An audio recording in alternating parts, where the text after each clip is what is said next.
we don't just forget what things mean. We forget why they're important. And one really sad example of this are Japan's tsunami stones. On March 11th, 2011, a colossal 9.1 magnitude earthquake triggered the Great East Tsunami that absolutely devastated Japan. Nearly 29,000 people lost their lives, were injured, or went missing. Hundreds of thousands of people lost everything they had. And all the news reports kept talking about were two things: tsunami stones, and that this was the worst tsunami in Japan's living memory.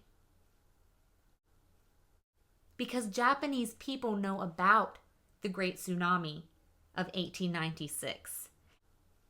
And they know about the Great Tsunami of 1933. But this was the first tsunami that most people knew of themselves. And for a lot of us Westerners, it was the first time that we heard about tsunami stones. Scattered across Japan's hillsides are stones memorializing tsunamis, documenting dates and describing their destruction. They signal safe sites. If you can get to the height of an 1896 stone, you'll probably make it. But here's what makes tsunami stones so remarkable. Some are carved with warnings. And they say things like, "Remember the calamity of the great tsunamis. Do not build homes below this point." They say, "If an earthquake comes, beware of tsunami."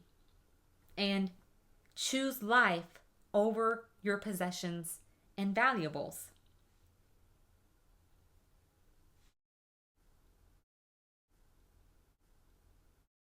And the oldest stones are like 600 years old. So it's kind of like Japan's ancestors sending a message across time. People listen to wisdom for a while. But see, Japan created a redundancy to the stones after those great tsunamis. And they built these giant seawalls all along their coast.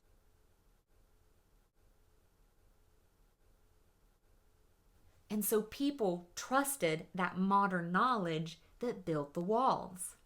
And since we only have a one-generation memory, we very quickly forget even the most devastating events. And so as one generation forgets and builds a little lower or a little closer to the sea, so will the next. And the next will do it too. It's just human nature. And that baseline for normal slips, it slides, it just shifts so slowly you don't even know that it's happening. And nobody even notices that now you're building below the safety of those stones. And then when nothing major happens, people stop taking those warnings seriously. And see, this is our problem as humans. Because we forget, we're constantly repeating history. Because even when we know what things mean, we keep forgetting why they're important. On that tragic day in 2011, it only took 20 minutes for those first crushing waves of water to slam Japan's shores. These walls of water were 15 meters, 50 feet high. In fact, they were much, much taller in some places. And those seawalls, they provided 7 minutes of extra, very precious time for people to escape.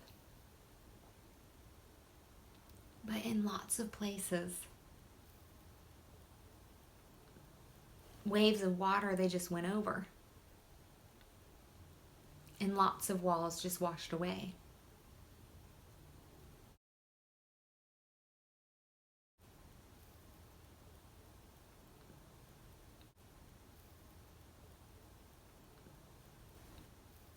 It was absolutely heartbreaking to read all of the times that people said, we trusted the walls to protect us.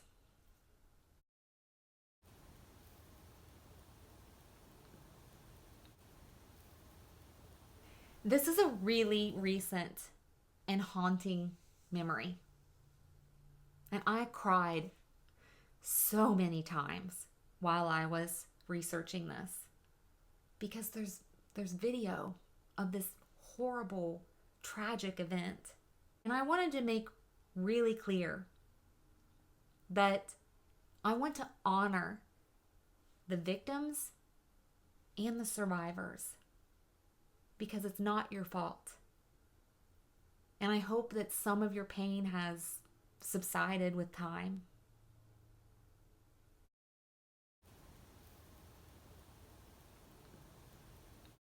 So I'm telling the story of the tsunami stones not to shame people of today or to blame people of the past, but to thank you for this lesson for our future. Because your story is a reminder. It's a painful reminder, but an important reminder that we still need the wisdom of the past. And we will always need the wisdom of the past. And we will always need to pass this wisdom on to the future. So by telling your story, we create a link. We create a living memory between now and the future. And we keep that memory alive in a way that silent stones can't.